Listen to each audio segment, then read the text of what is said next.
ఇప్పటి వరకు కూడా కీర్తనల ద్వారా తండ్రి అయిన దేవుని ప్రభువైన యేసుక్రీస్తు వారి ద్వారా స్తుతించుకున్నాము. ఈ సమయంలో కొద్దిసేపు దేవుని యొక్క వాక్యాన్ని మనం ధ్యానం చేసుకుందాం. ఈ సమయంలో మనం ఆలోచన చేసినట్లయితే గ్రంథంలో నుంచి ఒక వచనం చదువుకొని అందులో ఉన్న కొన్ని సంగతులు మనం ఆలోచించడానికి ప్రయత్నం చేద్దాము. అపోస్తుల కార్యములు 13వ అధ్యాయము 36వ వచనం చదువుకొని కొన్ని సంగతులు మనం ధ్యానం చేద్దాం. అపోస్తుల కార్యములు 13వ అధ్యాయము 36వ వచనం కనుక మనం చదువుకున్నట్లయితే గ్రంథకర్త మనకి ఈ విషయం తెలియపరుస్తున్నాడు. ఏం తెలియపరుస్తాడంటే, దావీదు దేవుని సంకల్పము చొప్పున తన తరము వారికి సేవ చేసి నిద్రించి అనే విషయాన్ని ఆలోచిద్దాం. అక్కడ వరకు చాలు. ఆయన తన పితరులతో చేర్చబడ్డాడనే విషయాన్ని చెప్తూ ఆయన యేసుక్రీస్తు ప్రభువు గురించి కూడా చెబుతూ ఉంటాడు. దావీదు గారు చనిపోయి సమాధి చేయబడ్డాడు, కానీ లెగలేదు, కానీ కుళ్ళు పడిపోయింది. కానీ యేసుక్రీస్తు ప్రభువు అలా కాదు, ఆయన 3 దినాన లేస్తాడనే విషయాన్ని అక్కడ తెలియపరచడం మనం చూడగలము. ఈ సమయంలో మనం ఏం ఆలోచన చేద్దామంటే, ఇక్కడ దావీదు గారి గురించి ఏమని చెప్పాడు? దావీదు దేవుని సంకల్పము చొప్పున తన తరము వారికి సేవ చేసి నిద్రించాను అనే విషయం చూద్దాం. అంటే ఏం చేశాడంటే, దావీదు గారు తన తరం వారికి సేవ చేశాడు. ఎలాగా? ఆయనకి నచ్చినట్టు లేకపోతే ఆయనకు అనుకూలంగా ఉన్నప్పుడు కాకోకుండా దేవుని చిత్తానుసారంగా దావీదు గారు సేవ చేసినట్లుగా మనము చూస్తూ ఉంటాము. అందుకనే ఈరోజు మనం నేర్చుకునే పాఠ్యాంశం పేరు ఏంటంటే తరము మనము. తరము అని అక్కడ దావీదు గారి గురించి తెలియపరిచాడు. రెండోదిగా మనము అనే విషయాన్ని గురించి కూడా మనము ఆలోచిద్దాం. ఇప్పుడు కనుక మనం ఆలోచిస్తే తరము అనే విషయం మనం చూసినప్పుడు తరం అంటే ఏంటి? తరం అంటే ఒక జనరేషను వంశానికి సంబంధించింది అనమాట. అది ఇప్పుడు నేను ఒక తరము, తాతలు ఒక తరము, పెదనాన్న నేను ఒక తరము, మా తర్వాత మీరు ఒక తరం అనమాట. అర్థమైందా? మీరు ఒక తరము అంటే ఇప్పుడు మా నాన్నలు మా తాతలు ఎలాగైతే వారి తరంలో వాళ్ళు ఎలాగైతే జీవించారో, వారు ఎలాంటి కార్యాలు చేశారో మనకే తెలియదు. కానీ ఇప్పుడు దావీదు గారి గురించి ఆ గ్రంథకర్త కూడా ఏం చెబుతున్నాడంటే, దావీదు గారు అయితే తన తరం వారికి చక్కని దేవుని సేవ చేశాడు, అది కూడా దేవుని సంకల్పం చొప్పున ఆయన సేవ చేశాడు అనే విషయాన్ని అక్కడ మనము చూస్తూ ఉన్నాము. ఇదే దావీదు గారి గురించి గ్రంథంలో మనం చదువుకుంటే దావీదు గారు ఏం సేవ చేశాడు, దేవుని చిత్తానుసారం ఏం జరిగించాడు ఆయన అనే విషయం మనం ఆలోచన చేసినప్పుడు మనము సమూయేలు గ్రంథంలోనికి వెళితే అక్కడ దావీదు గారి యొక్క జీవితాన్ని గురించి మనం చదువుకోవచ్చు. దావీదు గారి యొక్క పుట్టుకను, వారి వంశావళి, ఆయన చేసిన కార్యక్రమం అన్నింటినీ కూడా సమూయేలు మొదటి గ్రంథము 13వ అధ్యాయం కాడ నుంచి ప్రారంభమైంది. సమూయేలు మొదటి గ్రంథము 13వ అధ్యాయం కాడ నుంచి ప్రారంభమైంది. 13వ అధ్యాయం 14వ వచనంలో అక్కడ దేవుడు ఒక మాట చెబుతాడు దావీదు గారి గురించి. ఏమని చెబుతాడు? నా హృదయానుసరుడైన మనిషి నేను కనుగొన్నాను అనే విషయాన్ని జ్ఞాపకం చేస్తూ ఉంటాడు. ఎవరంట?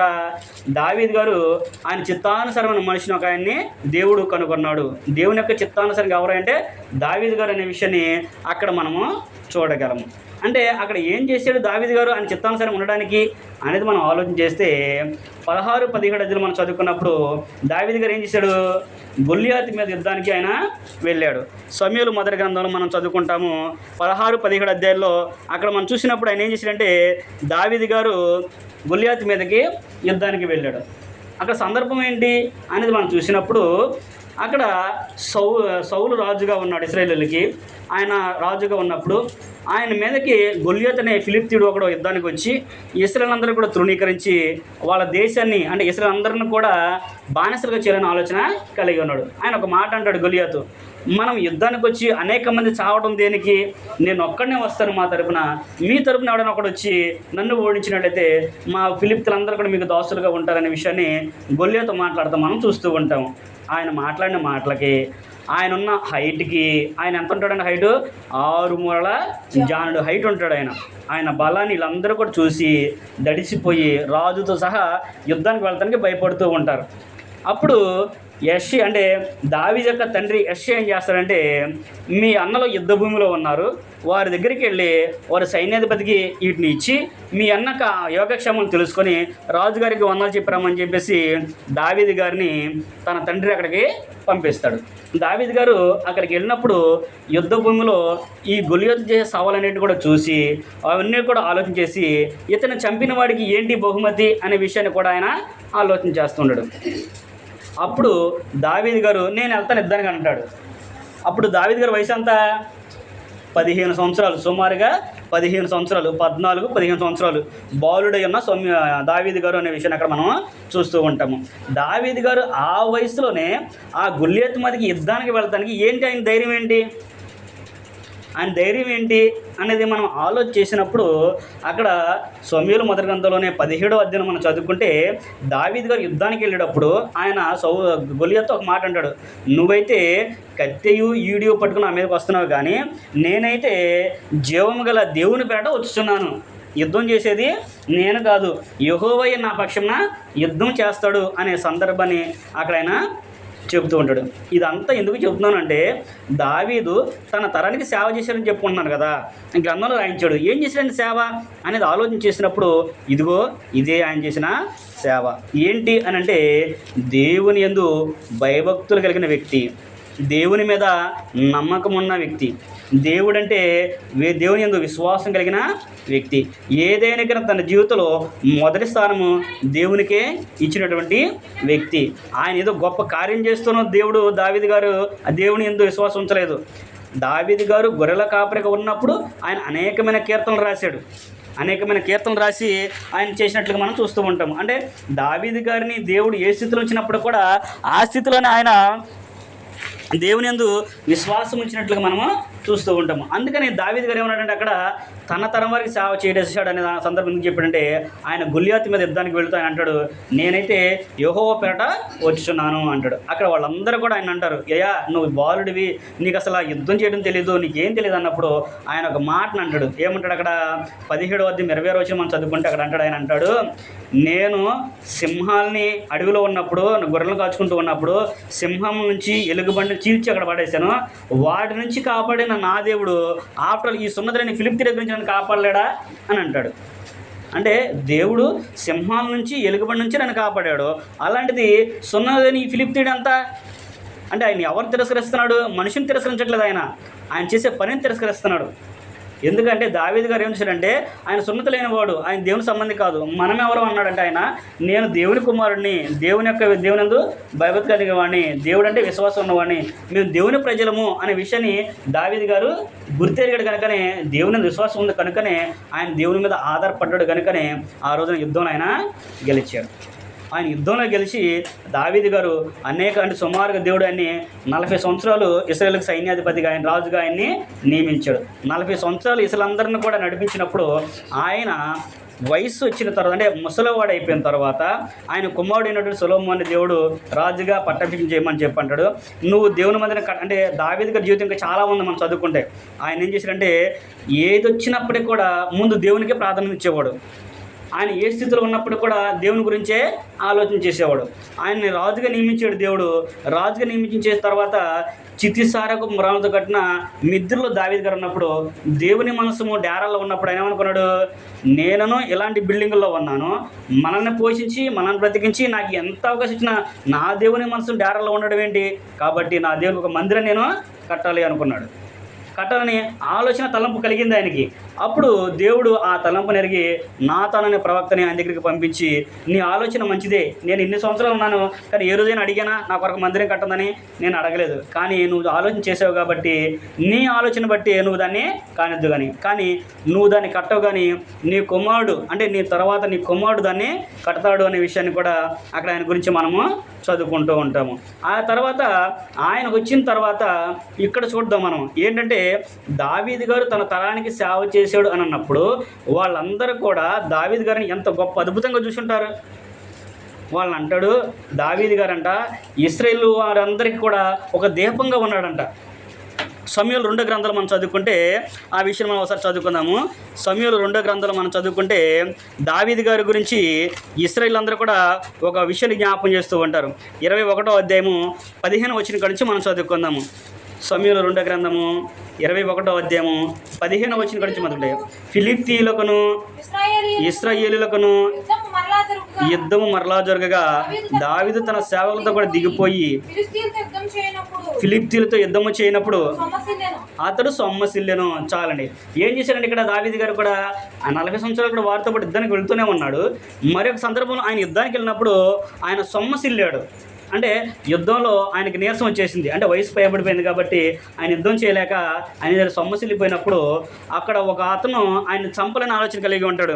ఎవరంటే ఆయన ఈడెను పట్టుకొని ఒక అతను వస్తూ ఉంటాడు. రెఫాయిల్ సంతతి వాడినప్పుడు ఇష్బినోషేసి అని ఆయన ఏం చేస్తారంటే దావీదు గారిని చంపాలని ఆలోచన కలిగి ఉన్నప్పుడు ఇశ్రాయేలీయులు అది కనుగొని ఆయన కాపాడతారు, దావీదు గారిని అక్కడ నుంచి తప్పిస్తారు. తప్పించిన తర్వాత 17వ వచనంలో మనం చదువుకున్నట్లయితే 17వ వచనము, సెరాయి కుమారుడైన అభిషై రాజును ఆదుకొని ఆ ఫిలిష్తీయుని కొట్టి చంపెను. దావీదు జనులు దీనిని చూచి ఇశ్రాయేలీయులకు దీపమగు నీవు ఆరిపోకుండునట్లు నీవు ఇక మీద మాతో కూడా యుద్ధానికి రావద్దని చెప్పేసి ఒట్టు పెట్టించినట్టుగా మనం చూడగలము. ఇప్పుడు ఎవరైనా కానీ ఏం చేస్తారో, ఒక అధికారి మనం ముందుంటే ఏదైనా మనం చేయగలమని ఆలోచన కలిగి ఉంటారు. కానీ ఇక్కడ వీళ్ళు ఏం చేస్తారంటే, దావీదు గారు అన్ని సంవత్సరాల వరకు సేవ చేశాడు కనుకనే వాళ్ళందరూ కూడా ఏమంటే, అయ్యా నువ్వు ఇశ్రాయేలీయులకి ఒక దీపము, నువ్వు ఉంటే చాలు మాకు, అసలు నువ్వు ఎలాంటి వాడు అంటే నువ్వు ఒక్కడు కనపడితే మాకు చాలు 1000 బేనుగులంత బలము మాకు, నువ్వు ఉంటే చాలు శత్రువులకు కూడా ఒక దడ, కాబట్టి నువ్వు యుద్ధానికి రావద్దేక, నువ్వు ఉండు చాలు మాకు, మనిషిగా నువ్వు అక్కడ కనపడు మాకు చాలు అనే విషయాన్ని దావీదు గారి గురించి వాళ్ళందరూ కూడా అక్కడ చెబుతూ ఉంటారు. అంటే దావీదు గారు ఎంత సేవ చేయకపోతే, ఎంతగా ఇస్రాయేలు నడిపించకపోతే, ఎంత ప్రేమ వారి మీద చూపించకపోతే ఆయన అలాగ చూశారు వాళ్ళు. ఆలోచించేయండి. అక్కడ మీరు సమూయేలు మొదటి గ్రంథము 13వ అధ్యాయం నుంచి మీరు 2వ సమూయేలు వరకు చదువుకుంటే దావీదు గారు చేసిన కార్యాలన్నీ కూడా అక్కడ అన్నీ కూడా ఆయన కొన్ని సంగతులు ఆయన రాయించాడు. రాజు చంపలని సౌలు చంపలని దావీదు దగ్గర పరిగెత్తుకుంటూ వస్తే సౌలు గారిని దావీదుకి అప్పగించినా కానీ దేవుని చేత అభిషేకించిన నేను చంపను అని చెప్పేసి దావీదు గారి పారిపోయిన సందర్భాన్ని కూడా అక్కడ చదువుకుంటున్నాం. అంత గొప్పగా దేవుని యొక్క సేవ, అంటే మనుషులకు దేవునికి అనుకూలమైన సేవని దావీదు గారు చేసినట్లుగా గ్రంథంలో మనము చూడగలము. కనుక యెహోవానే మనం దీవించేవాడు, యెహోవాయే మనల్ని కాపాడేవాడని గుర్తిరేరు కనుకనే ఆయన ఏమంటాడంటే, దావీదు గారు అక్కడ కీర్తన గ్రంథంలో మనం చదువుకుంటే 95వ అధ్యాయంలో చదువుకున్నట్టయితే, కీర్తన గ్రంథము 95వ అధ్యాయంలో మనం చదువుకుంటే అక్కడ ఏమని తెలియపరుస్తున్నాడు, 95వ అధ్యాయము 10-11 వచ్చిన కనుక మనం చదువుకున్నట్లయితే అక్కడ ఆయన అంటాడు, 40 ఏండ్ల కాలము ఆ తరము వారి వలన నేను విసికి వారు హృదయము తప్పిపోయిన ప్రజలు వారు నా మార్గమును తెలుసుకున్నదని అనుకుంటేని, కావున నేను కోపించి మీరెన్నడూను నా విశ్రాంతిలో ప్రవేశింపరని వారి గురించి చెప్పినట్లుగా అక్కడ మనము చూస్తూ ఉంటాము. ఎవరి గురించి చెప్పాడు ఆయన? ఇశ్రాయేలీయుల గురించి తెలియపరుస్తూ ఉన్నాడు. ఇశ్రాయేలు అందరూ కూడా త్రోవ తప్పిపోయి దేవునికి అనుకూలంగా వాళ్ళు లేరు. ఎన్ని సంవత్సరాలంట? 40 సంవత్సరాలు దేవుడు వారి పట్ల చేసిన కార్యాలని, వారి పట్ల జరిగించిన కార్యాలని తెలుసుకున్నప్పుడు కూడా వాళ్ళు ఏంటంటే దేవునికి ఇష్టలుగా వాళ్ళు బ్రతకలేదు. అయినప్పటికీ కూడా వాళ్ళని దేవుడు ఏంటంటే వారిని నా విశ్రాంతిలో ప్రవేశించాలనే విషయాన్ని కూడా ఆయన తెలియపరచడు. ఇదే విషయాన్ని గురించి క్రొత్త నిబంధన గ్రంథంలో హెబ్రీ గ్రంథకర్త కూడా మనకి జ్ఞాపకం చేస్తూ ఉంటాడు. హెబ్రీ పత్రికలో మనం చదువుకున్నట్లయితే 3వ అధ్యాయము 8వ వచనం చదువుకుంటే, ఆ తరము వారి వలన నేను విసిగి ఉన్నాను అంటాడు. ఏం చేశారంట? ఆ తరము వారి వలన విసిగిపోయి ఉన్నాను అంటాడు. హెబ్రీ పత్రిక 3వ అధ్యాయము 8వ వచనం నుంచి మనం చదువుకుంటే ఆ విషయాలన్నీ కూడా అక్కడ ఉంటాయి. ఈ తరం వారి వలన విసిగిపోయాను కనుక వాళ్ళు నా విశ్రాంతిలో ప్రవేశించాలని చెప్పేసి దేవుడు ఇశ్రాయేలు గురించి వాగ్దాన సందర్భాన్ని హెబ్రీ గ్రంథకర్త కూడా జ్ఞాపకం చేస్తుంటాడు. ఎందుకు జ్ఞాపకం చేసిన హెబ్రీ గ్రంథకర్త వీళ్ళకంటే, ఇప్పుడు వీళ్ళు కూడా దేవునికి విరుద్ధంగా ఉన్నారు కనుకనే వాళ్ళ గురించి కూడా ఆ సందర్భాన్ని ఆయన జ్ఞాపకం చేశాడు. కనుక దావీదు గారు దేవునికి హృదయానుసారుడుగా ఉండి తన తరం వారికి దేవునికి హృదయపూర్వకమైన సేవ చేశాడు. అది కూడా దేవుని సంకల్పం ప్రకారంగా దేవుని చిత్తానుసారంగా చేశాడనే విషయాన్ని కూడా ఇక్కడ మనకి ఆయన జ్ఞాపకం చేయడం అనేది మనము చూస్తూ ఉన్నాం. కనుక దేవుని యందు భయభక్తి కలిగిన వారిని దేవుడు ఏనాటికి కూడా విడిచిపెట్టడు. యెహోవాని సేవించే వారిని ఆయన ఎప్పుడు కూడా వినడాడడు అనే విషయాన్ని కూడా అక్కడ ఆయన జ్ఞాపకం చేస్తూ ఉన్నాడు. అదే కీర్తన గ్రంథంలో 105వ అధ్యాయం కనుక మనం చదువుకున్నట్లయితే 105వ అధ్యాయం కనుక మనం చదువుకుంటే 105వ అధ్యాయంలో కూడా కొన్ని వచనాలు ఆయన అక్కడ మనకు తెలియజేస్తూ ఉంటాడు. ఆయన కృపను గురించి, దేవుని చేసిన విధానాన్ని గురించి ఆయన చూపిస్తూ ఉంటాడు. 105:5 ఆయన దాసుడైన అబ్రహాము వంశస్థులారా ఆయన ఏర్పరచుకున్న యాకోబు సంతతి వారులారా, ఆయన చేసిన ఆశ్చర్యకరం జ్ఞాపకం చేసుకొనుడి. ఆయన చేసిన సూచక క్రియలను, ఆయన నోటి తీర్పులను జ్ఞాపకం చేసుకొనుడి. ఆయన మన దేవుడైన యెహోవా, ఆయన తీర్పులు భూమి అంతటా జరుగుచున్నవి. తాను సెలవిచ్చిన మాటను 1000 తరముల వరకు అబ్రహాముతో తాను చేసిన నిబంధనను, ఇస్సాకుతో తాను చేసిన ప్రమాణమును నిత్యము ఆయన జ్ఞాపకం చేసుకొనును అని చెప్పి కింద వచనాలు చదువుకుంటూ వెళ్తే ఆ ఇశ్రాయేలీయుల గురించి, వారి జనాంగాన్ని గురించి, ఎంతమంది అయ్యారు, ఎలా వచ్చారనే విషయాలన్నింటినీ కూడా అక్కడ ఆయన తెలియపరుస్తుంటాడు. ఇక్కడ మనం ఏం ఆలోచించేద్దామంటే, ఆయన తాను సెలవిచ్చిన మాట చొప్పున 1000 తరముల వరకు కూడా కృప చూపేవాడిగా ఆయన ఉన్నాడు. 1000 తరం వరకు కూడా ఆయన కృప చూపిస్తాడు అనే విషయాన్ని ఇక్కడ మనము చూడగలము. దావీదు గారు తన తరం వారికి సేవ చేశాడంటే, ఆయన తన ముందున్న తరంలో దేవుడు వారందరికీ కూడా వాగ్దానం చేశాడు. ఎవరెవరికి వాగ్దానం చేశాడు, ఎవరెవరికి ఆ విషయాన్ని జ్ఞాపకం చేశాడంటే, మనము ఆదికాండము 6వ అధ్యాయంలో కనుక చదువుకున్నట్లయితే అక్కడ ఒక వ్యక్తిని మనం చూస్తూ ఉంటాము. ఎవరో నోవహును మనం చూస్తూ ఉంటాము. ఆదికాండము 6వ అధ్యాయము 9వ వచనం మనం చదువుకున్నట్టే, ఆయన ఒక్కడే నిందారహితుడిగా ఉన్నాడంట. ఆ తరము వారిలో ఆయన ఒక్కడే నిందారహితుడిగా ఉన్నాడు. ఆదికాండము 6వ అధ్యాయము 9వ వచనం. నోవహు వంశావళి ఇదే. నోవహు నీతిపరుడును తన తరములో నిందారహితుడై ఉన్నాడు అనే విషయాన్ని అక్కడ దేవుడే స్వయంగా నోవహుని గురించి జ్ఞాపం చేస్తూ ఉన్నాడు. నోవహు గారు తన తరం వారిలో నిందారహితుడిగా ఉన్నాడు. ఆయన్ని దేవుడు ఒక వాగ్దానాన్ని ఇచ్చాడు ఆయనకి. ఏమని చెప్పాడు? నువ్వు ఒక్కడివే నాకు నిందారహితుడిగా ఉన్నావు కాబట్టి నేను ఈ జనాలందరూ వల్ల విసిగిపోయి ఉన్నాను, వీళ్ళందరినీ కూడా భూమి మీద ఉండకుండా తుడిచిపెట్టాలనుకుంటున్నాను. కాబట్టి నువ్వేం చేస్తావంటే, నేను చెప్పినట్లుగా నీ కుటుంబం కొరకు ఒక వాడనే సిద్ధం చేసుకోమన్నాడు. ఇప్పుడు దేవుడు ప్రతి తరములోనూ ప్రతి విషయంలో కూడా ఏం చేశాడంటే ఒక ప్రత్యేకతను ఆయన చాటుకున్నాడు. ఇక్కడ నోవహు దగ్గరికి వచ్చేసరికి జలప్రళయం నుంచి తప్పించుకోవాలంటే నువ్వేం చేయాలంటే, నిందారహితుడిగా ఉన్నప్పుడు నువ్వేం చేయాలంటే ఓడను సిద్ధం చేసుకోమని చెప్పి అన్నాడు. ఇక్కడ దావీదు గారికి ఏం చెప్పాడు? దావీదు గారు కూడా తన తరం సేవ చేయాలని చెప్పినప్పుడు దావీదు గారు కూడా ఏమైనా వాగ్దానం చేశాడు? ఎప్పుడైతే నా మాట విని నా ఇష్టం చొప్పున నాకు నచ్చినట్లుగా నేను చెప్పినట్లుగా నా యందు భయభక్తి కలిగి జీవిస్తారో అప్పుడు నీ కుటుంబంలో నుంచి ఒక వ్యక్తి సింహాసనం మీద ఉండకుండా మానడు అని అంటాడు. నేను చెప్పినట్లుగా చేసి నాకు భయపడి నాకు లోబడి నువ్వు ఎలాగైతే నాకు లోబడి జీవించావో అలాగే జీవించే వ్యక్తి కనుక ఉంటే నీ కుటుంబంలో ఉన్న ఒక వ్యక్తి సింహాసనం మీద ఉండకోకుండా మానడు. అందుకని దావీదు గారికి దేవుడు ఆ వాగ్దాన్ని చేశాడు. ఏంటంట దావీదు గారికి చేసిన వాగ్దానము? ఆయన సింహాసనం మీద వారసుడు ఉండకోకుండా మానడు. అందుకనే దావీదు యొక్క వంశావళిలో నుంచే యేసుక్రీస్తు ప్రభువారిని దేవుడు నడిపించాడు. అక్కడ నోవహు వాగ్దానం చేశాడు. నోవహు తర్వాత అబ్రహానికి వాగ్దానం చేశాడు. అబ్రహాం తర్వాత ఇస్సాకు గారికి వాగ్దానాన్ని చేశాడు. తర్వాత యాకోబు గారికి, యాకోబు నుంచి 12 మంది గోత్రకర్తలు ఉంటారు. వారిలో యోసేపుని ఆయన ఏర్పాటు చేసుకొని వారందరిని కూడా తరతరాలుగా ఆయన తీసుకొచ్చి వస్తూ మోషే గారి ద్వారా వారందరూ కూడా నడిపించడం అనేది మనము చూస్తూ ఉంటాము.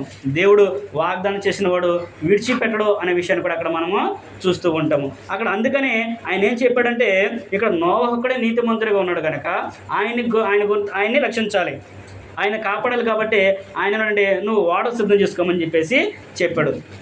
ఆ జలప్రయాణానికి ముందు ఎన్ని లక్షల మంది ఉన్నారు? మనం 6వ అధ్యాయంలో చదువుకుంటే అనేక లక్షల మంది అక్కడ ఉన్నారు.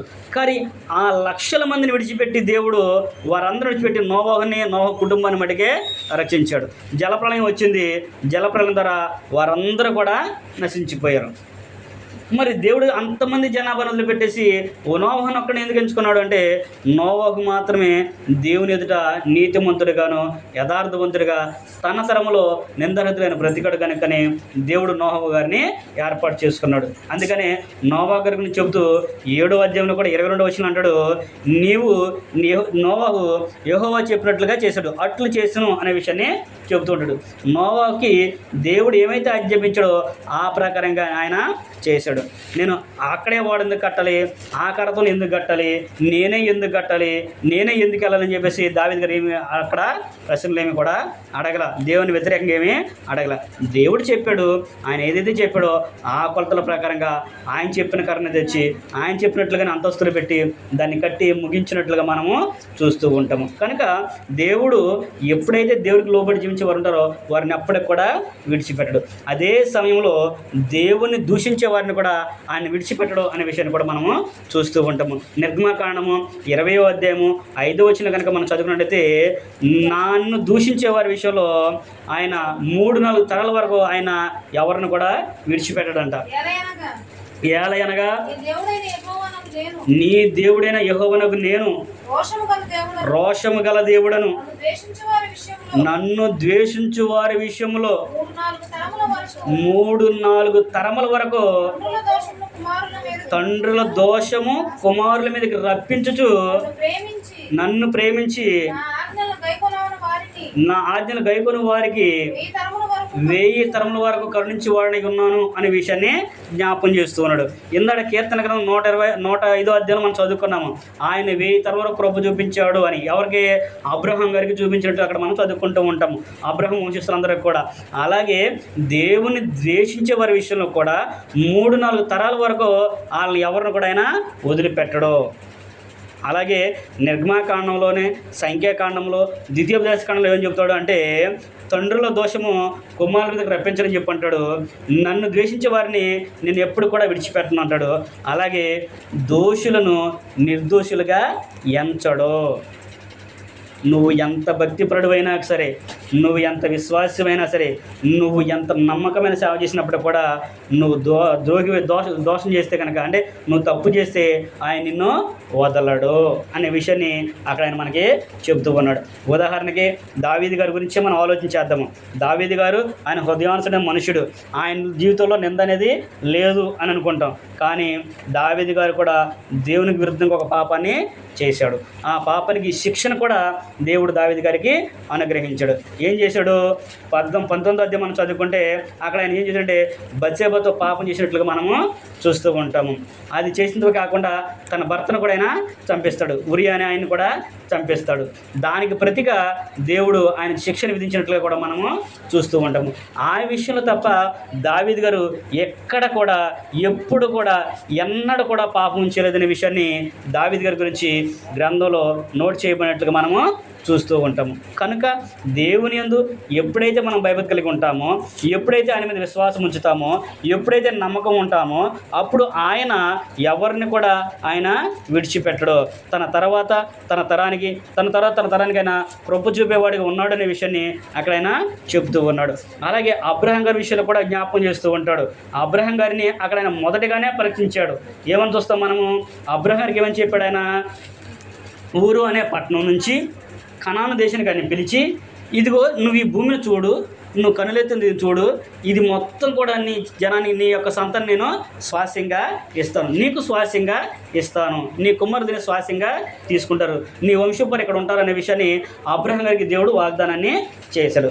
అబ్రహాం గారికి ఎంతమంది కుమారులు అని చనిపోయేటప్పటికీ ఇస్సాకు ఒక్కడే వాగ్దానమైనటువంటి కుమారుడుగా ఉన్నాడు. అప్పుడు మరి ఒక్కడికే కనాను దేశాన్ని ఇచ్చాడు ఆయన. కనాను దేశాన్ని ఆయన ఇవ్వలేదు. అక్కడ ఆయన ప్రమాణం చేసినప్పుడే ఇంకొక మాటని జ్ఞాపకం చేస్తూ ఉంటాడు. ఆదికాండము 15వ అధ్యాయము 14 వచ్చిన మనం చదువుకుంటే అక్కడ దేవుడు కూడా అబ్రహాం గారితో ఏం చెప్పాడంటే, నేను ఈ మాట చెప్పాను కదా, ఈ విషయంలో నువ్వు ఆలోచన చెయ్యి, ఇప్పుడు నువ్వు ప్రవేశించవలే కానీ నీ సంతానం చాలదు, కానీ నేను నీ 4వ తరానికి దాన్ని ఇస్తానంటాడు. అక్కడ మనం చదువుకుంటే ఆదికాండము 15వ అధ్యాయము 16 వచ్చిన మనం చదువుకున్నప్పుడు అక్కడ అంటాడు, అమోరీల అక్రమము ఇంకనూ సంపూర్ణము కాలేదు కనుక నీ 4వ తరము వారు ఇక్కడికి మరలా వచ్చేదని నిశ్చయంగా తెలుసుకోమని అబ్రాముతో చెప్పాను. ఏమని చెప్పాడు? అబ్రాం గారికి ముందే చెప్పాడు ఆయన అబ్రాంతో, అయ్యా నేను నీకు ఇది ఇస్తానన్నాను కదా, ఇది నీ సంతానానికి ఇస్తాను, అయితే ఇక్కడ ఉన్న అమోరీలు ఉన్నారే వారి యొక్క అక్రమం ఇంకా ఏం చేయాలంటే సంపూర్ణం కాలేదు, కాబట్టి నీ 4వ తరానికి నేను దాన్ని ఇస్తాను అనే విషయాన్ని అక్కడ చెప్పినట్లుగా మనము చూస్తూ ఉంటాము. అబ్రహాం తర్వాత ఇస్సాకు, ఇస్సాకు తర్వాత యాకోబు, యాకోబు తర్వాత యోసేపు, యోసేపు తర్వాత ఎవరు వచ్చారు? మోషే గారు వచ్చినట్లుగా మనము చదువుకుంటూ ఉంటాము. మోషే గారు 4వ తరానికి ఆయన వచ్చాడు. మోషే గారి ద్వారా ఆయన ఇశ్రాయేల్ అందరినీ కూడా ఆ కనాను దేశానికి నడిపించినట్లుగా మనము చూస్తూ ఉంటాము. అప్పుడు ఇశ్రాయేల్ అందరూ కూడా దేవునికి విరుద్ధంగా పాపం చేశారు. వాళ్ళు కూడా ఇది ఆ 4వ తరం వారు కూడా చేశారంటే దేవుడు చెప్పినట్లు వినుకోకుండా దేవునికి కోపాన్ని పుట్టించారు. 40 సంవత్సరాలు ఆయన అరణ్యంలో వారిని అందరినీ కూడా నడిపించినప్పుడు కూడా వాళ్ళు ఏం చేశారంటే దేవుని చేత చేసిన కార్యాలను చూశారు, ఆయన చేసిన అద్భుతాలను చూశారు. కానీ ఆయన ఎందుకు వాళ్ళు ఏం చేశారంటే విశ్వాసాన్ని ఉంచలేదు, దేవునికి కోపాన్ని పుట్టించారు. అప్పుడు ఆయన చెప్పిన సందర్భాన్ని ఇంత మనం చదువుకున్నాం కదా, 95వ కీర్తన హెబ్రీ పత్రిక మనం చదువుకున్నాం కదా, వారు నిశ్చయంగా నా విశ్రాంతిలోనికి ప్రవేశింపరు అని చెప్పి అన్నాడు. అందుకని వాళ్ళని ఆ కనాను దేశంలోనికి ప్రవేశింపనీయలేదు. సుమారుగా 6 లక్షల మందిని కాల్బలాన్ని దేవుడు ఐగుప్తుల నుంచి విడిపించి తీసుకొచ్చాడు. 6 లక్షల మంది కాల్బలం, మొత్తం సుమారు లెక్కేసుకుంటే 20 లక్షల మందిగా ఉన్నారు. కానీ కనాలోనికి ప్రవేశించినంతమంది ఇద్దరు, కాలేబు, యెహోషువ. మరి ఇన్ని లక్షల మంది ఏమైపోయారు? వారందరూ కూడా అరణ్యంలో కూలిపోయినట్లుగా మనము చదువుకుంటాము. ఎందుకు అంటే దేవుని మీద వాళ్ళు విరోధంగా పాపం చేశారు. దేవుడు చెప్పిన మాట వాళ్ళు వినలేదు. దేవుడు అనేక కార్యాలు చేసినప్పుడు కూడా వాళ్ళు ఏం చేశారంటే దేవుని కార్యాలు చూసి కూడా దేవుని మీద సరిగినట్లుగా గొనిగినట్లుగా మనము చూస్తూ ఉంటాము. అందుకని ఆయన ఏంటంటే వారందరినీ కూడా అక్కడ నశించిపోయేటట్లుగా ఆయన చేసినట్లుగా మనము చదువుకుంటాము. కనుక ఎప్పుడైతే దేవునికి సేవ చేయాలన్న ఆలోచన, మన కుటుంబానికి మనం సేవ చేయాలని ఆలోచన ఉంటుందో అప్పుడు మనము కూడా ఏం చేయాలంటే దేవుని యొక్క చిత్తానుసారంగా చేయాలి అనేది దావీదు గారి యొక్క ఉద్దేశము, దేవుని యొక్క ఉద్దేశము. నీకు నచ్చినట్లుగా నీ ఇష్టం వచ్చినట్లుగా కాకుండా దేవుడు చెప్పినట్లుగా దేవుని చిత్తానుసారంగా మనము దేవునికి సేవ చేస్తే ఆయన ప్రతి ఒక్కరిని కూడా కాపాడతాడు అనే విషయాన్ని చెబుతూ ఉంటాడు. దేవునికి కనుక విరుద్ధంగా కనుక ఉన్నట్లయితే దేవుడు మాత్రం విడిచిపెట్టడు అనే విషయాన్ని కూడా అక్కడ దేవుని యొక్క వాక్యం మనకి జ్ఞాపకం చేస్తుంది. కనుక దేవునికి విరోధంగా పాపం అనేది చేయకూడదు, దేవుని మాట వినేవారిగా ఉండాలి. మనము కనుక మన తరానికి దేవుని గురించి, దేవుని కార్యాల గురించి, దేవుని యందు భయభక్తులు కనుక పెంచకపోతే వాళ్ళు దేవుణ్ణి ఎరగని వారుగా వాళ్ళు ఉంటారు. దేవుడు వారి మీదకి శాపాన్ని తెస్తారు తప్ప వారికి నెమ్మదిగల జీవితాన్ని ఇవ్వడు అనేది కూడా గ్రంథం మనకి తెలియపరుస్తుంది. అందుకని న్యాయాధిపతుల గ్రంథము 2వ అధ్యాయము 10వ వచనం కనుక మనం చదువుకుంటే అక్కడ యెహోషువ గారితో ద్వారా చెప్తారంటే, న్యాయాధిపతి గ్రంథం ఏం చెప్తారంటే యెహోషువ గారు చనిపోయిన తర్వాత వాళ్ళందరూ కూడా ఏం చేశారంటే దేవుని కార్యాలని వాళ్ళు విడిచిపెట్టేశారు. వారి పిల్లలకి కొంతమందికి వాళ్ళు నేర్పించలేదు. అప్పుడు యెహోవానైనను యెహోవా వారికి చేసిన కార్యాలను ఎరుగని తరం ఒకటి పుట్టింది. 2వ అధ్యాయము 10వ వచనంలో ఆ తరము వారందరూ తమ పితరుల యొద్దకు చేర్చబడిరి. వారి తరువాత యెహోవానైనను ఆయన ఇశ్రాయేలీయుల కొరకు చేసిన కార్యములనైనను ఎరుగని తరం ఒకటి పుట్టగా అన్నాడు. అంటే దేవుని ఎరగని తరం ఒకటి పుట్టేసింది అప్పటికి ఆల్రెడీ వాళ్ళకి. దేవుడు అంటే ఏంటో తెలియని తరం ఒకటి పుట్టేసింది. అంటే ఏం జరిగేది వాళ్ళకి? యెహోవా అంటే ఎవరో, ఆయన ఎక్కడ ఎందుకుంటాడో, ఏం చేసిన కార్యాలు వాళ్ళకి తెలియలేదు. వాళ్ళకి తెలియలేదంటే ఎవరిది తప్పది? తల్లిదండ్రులదే తప్పు. మనం చదువుకుంటాం, దేవుడు అనేక సందర్భాలు వాళ్ళకి చెప్పాడు. ఏం చేయాలంటే పిల్లలకి బాల్యదినందే నువ్వు నేర్పించాలి అనే విషయాన్ని చెబుతూ ఉంటాడు. మోషే గారు కూడా దేవుడు ఇశ్రాయేలును విడిపించి నడిపించేటప్పుడు వాళ్ళందరితో అంటాడు, మీరు మీ పిల్లలకి ఇవి నేర్పించండి. నీ ఎంట కూర్చునేటప్పుడు, లేచినప్పుడు, పడుకునేటప్పుడు, మాట్లాడేటప్పుడు అన్నింటిని కూడా నువ్వేం చేయాలంటే నీ పిల్లలకి వీటిని నేర్పించాలి. నువ్వు గుమ్మాలకి ద్వారబంధాలకు వాటిని కట్టాలి అన్నాడు. ఈ నాన్న ఇది ఎందుకు అని నీ పిల్లలు అడిగినప్పుడు నువ్వు ప్రతి దానికి కూడా నువ్వు సమాధానం వాళ్ళకి చెప్పాలి. పులి రొట్టెల పండుగ చేస్తున్నావు అంటే దేని కొరకు చేస్తున్నావు అని చెప్పేసి అడుగుతారు. దానికి నువ్వేం చెప్పాలంటే, ఇదిగో మనము ఐగుప్తులో బానిసలుగా ఉన్నప్పుడు దేవుడు ఐగుప్తులందరినీ చంపేసి మనల్ని ఒక్కడనే బ్రతకనిచ్చి మమ్మల్ని అందరినీ కూడా కణంగా నడిపించాడు కాబట్టి దానికి పులి రొట్టెల పండుగ చేయమని చెప్పాడు. దానికి సాదృశ్యంగా ఈ పులి రొట్టెల పండుగ మేము చేస్తున్నామని చెప్పేసి చెప్పాలి అనేదాన్ని అక్కడ చెబుతూ ఉంటాడు. పస్కా పండుగ గురించి చెబుతూ ఉంటాడు. పస్కా పండుగ మీరు చేసేటప్పుడు ఇది ఎందుకు నాన్న అని మీ పిల్లలు అడిగితే మీరేం చెప్పాలంటే, అయ్యా యెహోవా దేవుడు ఐగుప్తులో మేము బానిసలుగా ఉన్నప్పుడు ఐగుప్తులో తొలి సంతానాన్ని మొత్తాన్ని కూడా చంపాడు. ఫరో మొదలుకొని లోపల అందరి వరకు కూడా ఏం చేసినంటే ఇంట్లో పెద్దవాళ్ళు ఎవరైతే ఉన్నారో వాళ్ళందరూ కూడా చనిపోతారు. అది ఐగుప్తు వాళ్ళకి ఒక్కళ్ళకే, మళ్ళీ ఇశ్రాయేలుకి ఎవరికి కూడా అది జరగదు.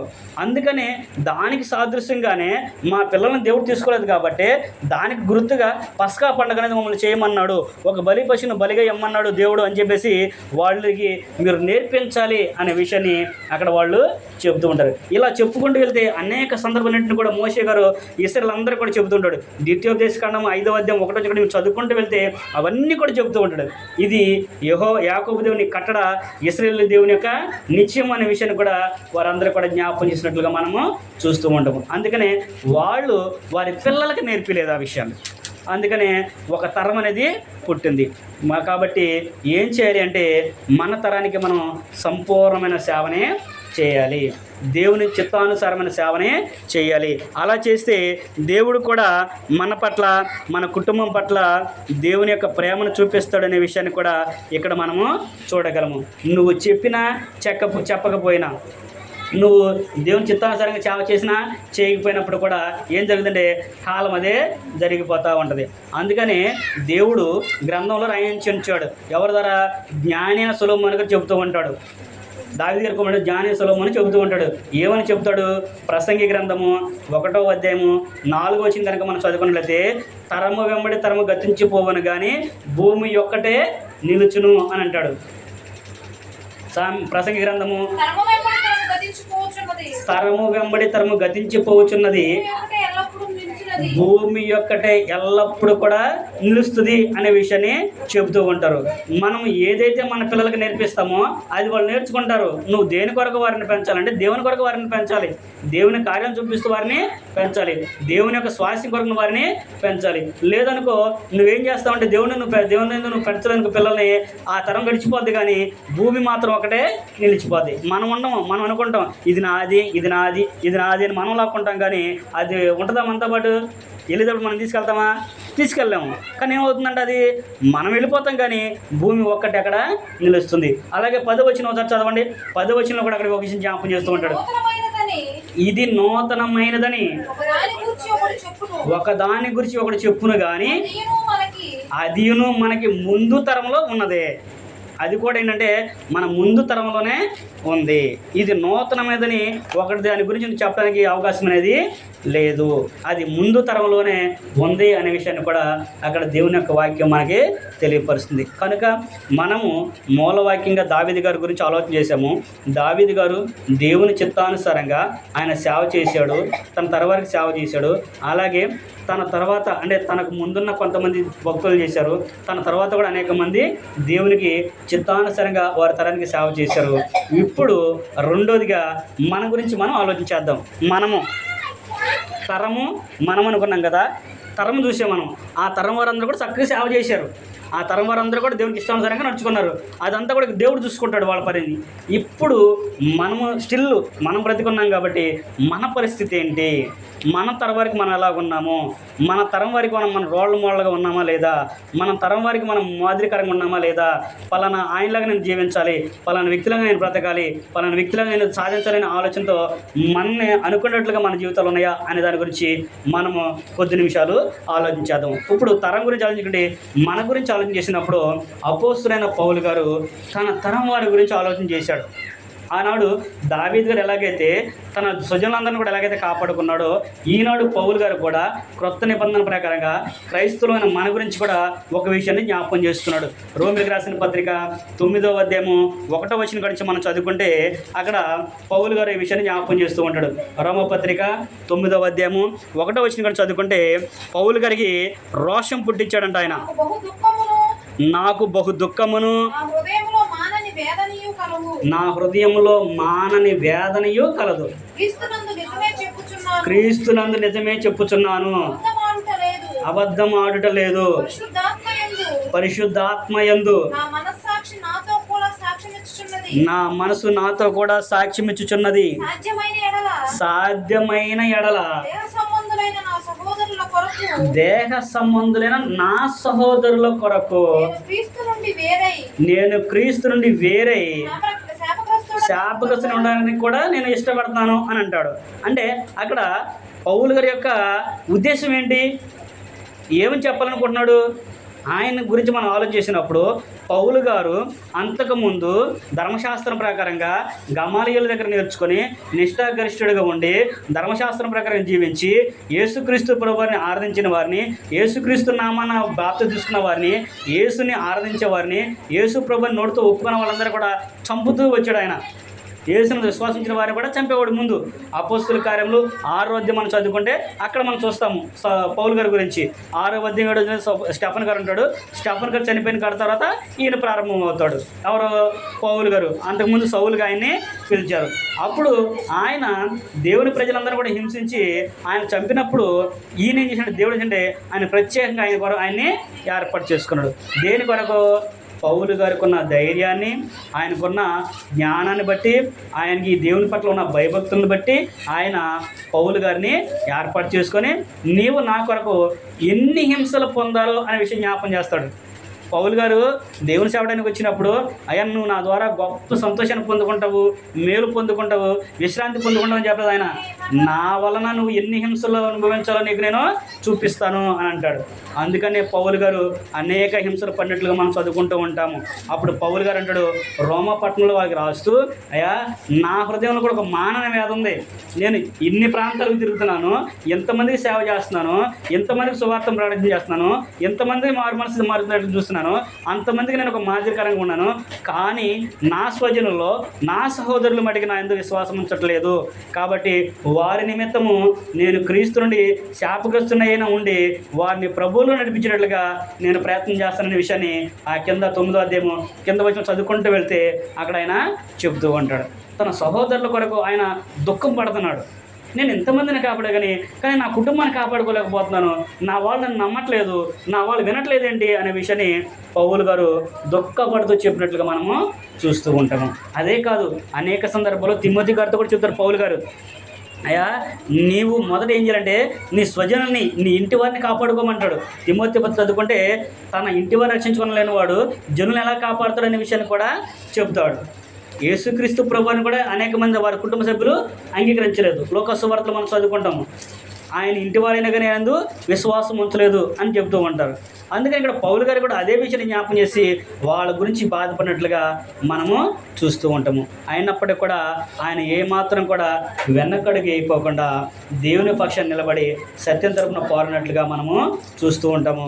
తర్వాతే తన సహోదరులు వాళ్ళందరూ కూడా మారు మనసు పొందినట్లుగా కింద వచనంలో తర్వాత అధ్యాయంలో కూడా మనము చదువుకుంటూ ఉంటాం. అంటే పౌలు గారు దేవుని చిత్తానుసారంగా సేవ చేసి తన కుటుంబ సభ్యుల్ని, తన స్వజనులని, తన సహోదరులందరినీ కూడా కాపాడుకుంటాడు. అలాగే మనము కూడా మన తరం వారికి సేవ అనేది చేయాలి.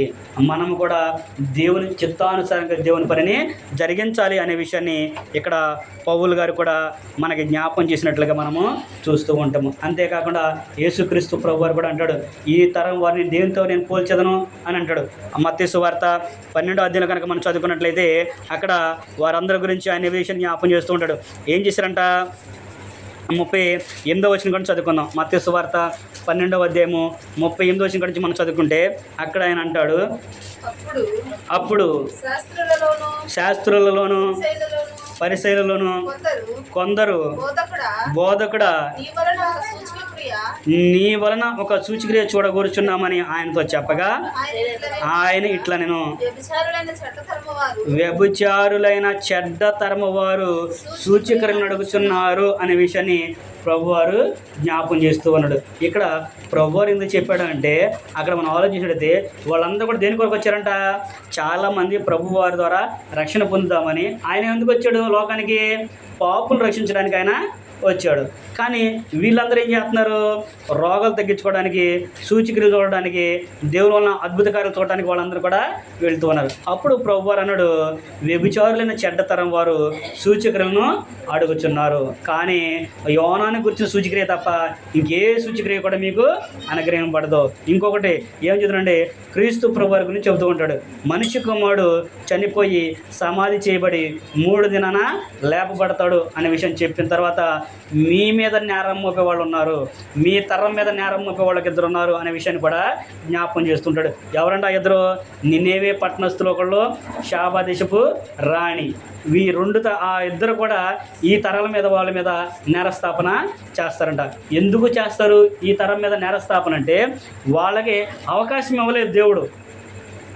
నినేవే పట్టణస్థులు పాపం చేశారు.